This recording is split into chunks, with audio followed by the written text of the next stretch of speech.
કેશોદ શહેરમાંથી એક ગંભીર અને ચોંકાવનારી ઘટના બની છે, જેમાં એક નાની બાળકી તેના જ પિતા દ્વારા રોજબરોજ હેરાન કરવામાં આવતી હોવાની માહિતી મળતા તંત્ર હરકતમાં આવ્યું હતું.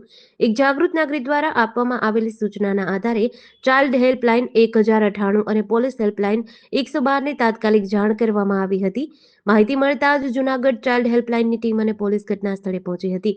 પરિવારજનો સાથે વિગતવાર પૂછપરછ કરવામાં આવી હતી, તેમજ બાળકીની પરિસ્થિતિની ગંભીરતા ધ્યાનમાં લઈને તાત્કાલિક સુરક્ષાત્મક પગલાં લેવામાં આવ્યા હતા.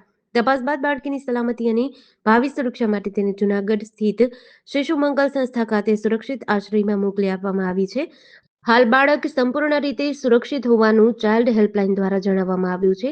ઘટનાને પગલે ચાઇલ્ડ હેલ્પલાઇન દ્વારા સમાજને અપીલ કરી છે કે જો ક્યાંય પણ બાળક પર અત્યાચાર, હેરાનગતિ કે શોષણ થતું હોવાનું જણાય તો તરત જ ચાઇલ્ડ હેલ્પલાઇન 1098 પર સંપર્ક કરવો, જેથી સમયસર કાર્યવાહી કરી બાળકને સુરક્ષા પૂરી પાડી શકાય. પૂનમ પરમારે જણાવ્યું હતું કે બાળકોની સુરક્ષા સર્વોપરી છે. જો કોઈ પણ બાળક પર શારીરિક કે માનસિક હેરાનગતિ થતી હોય તો લોકોએ ડર્યા વગર તરત જ 1098 પર જાણ કરવી, જેથી બાળકને સમયસર સુરક્ષિત રાખી શકાય. નમસ્કાર, હું ચાઇલ્ડ હેલ્પલાઇન 1098માંથી પરમાર પૂનમ કાઉન્સેલર વાત કરું છું. હાલ અમે અત્યારે કેશોદ ગામ છીએ, જૂનાગઢ તાલુકાનું કેશોદ ગામ છે, ત્યાં અમે આવ્યા છીએ.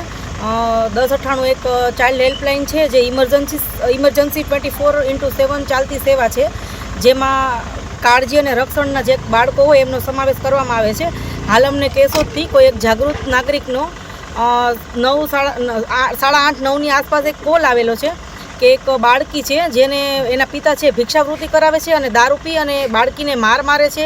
એની સાથે એની બીજી 2-3 બહેનો પણ છે જેને પણ એ ભિક્ષાવૃત્તિ કરાવે છે અને મારે છે.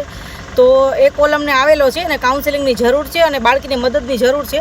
તો અમે ચાઇલ્ડ હેલ્પલાઇન ટીમ જૂનાગઢ અત્યારે હાલ કેશોદ સ્થાને આવ્યા છીએ. મારી સાથે ચાઇલ્ડ હેલ્પલાઇન ટીમના સુપરવાઇઝર ભરત સોલંકી અને ચાઇલ્ડ હેલ્પલાઇન ટીમના કેસ વર્કર વિમલભાઈ ચૌહાણ મારી સાથે છે. અને અમે લોકો અત્યારે બાળકીનું કાઉન્સેલિંગ કરેલું છે અને એ બાળકીનું કાઉન્સેલિંગ કરતાં જાણવા મળેલું છે કે એના પિતા છે એને દારૂ લેવા મોકલે છે, દારૂ પીને એને મારે છે, બાળકી પાસે ભિક્ષાવૃત્તિઓ કરાવે છે. હાલ અમે અત્યારે એ સ્થળ ઉપર છીએ જ્યાં બાળકી પોતે એમના દાદા અને અન્ય બહેનો સાથે રહે છે અને એ લોકોની સાથે વાતચીત કરી અને એ લોકોની પરવાનગીથી અમે બાળકીને હાલ શિશુ મંગલ સંસ્થા જૂનાગઢ ખાતે મૂકવામાં આવીએ છીએ, જેથી કરીને બાળકીનું ભવિષ્ય સારું રહે, એને પૂરતું શિક્ષણ પ્રાપ્ત મળી રહે અને તમામ જે એને સુવિધાઓ જે મળવી જોઈએ એ શિક્ષણથી વંચિત ના રહે અને આગળ ભવિષ્યનું ઉજળું બની રહે. તે માટે અમે અહીંયા અત્યારે આવ્યા છીએ ને હાલ અમે શિશુ મંગલ સંસ્થા ખાતે જૂનાગઢ ખાતે બાળકીને અમારી સાથે 112ની ટીમની સાથે રહી અને જઈએ છીએ. જેડીસી ન્યૂઝ સાથે શોભના બાલશ, કેશોદ.